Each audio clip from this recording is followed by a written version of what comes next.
Magnilay tayo. Di mo kami kinalimutan.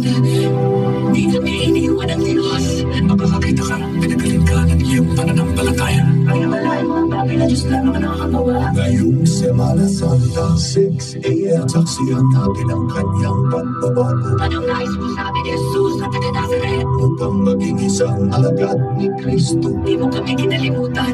Di kami iniwan ng Diyos. Magdalena on the Thursday, 6 a.m. Saksihan natin. Anak, baon. Ang dakilang kwento ng kanyang mga himala. Gusto kong makakita. Makakakita ka, pinagaling ka ng iyong pananampalataya. Jesus, Good Friday, 6 a.m. on GMA. Ganito si Jesus sa mga mata nila. Basta iniwala ko sa mula Diyos sa Jesus. Paano napapaliwanag yun? Hindi ko naman lang paliwanag. Paliwala ang mga bagay na Diyos lang ang nakakagawa. The story of Jesus for children. Black Saturday, 6 a.m.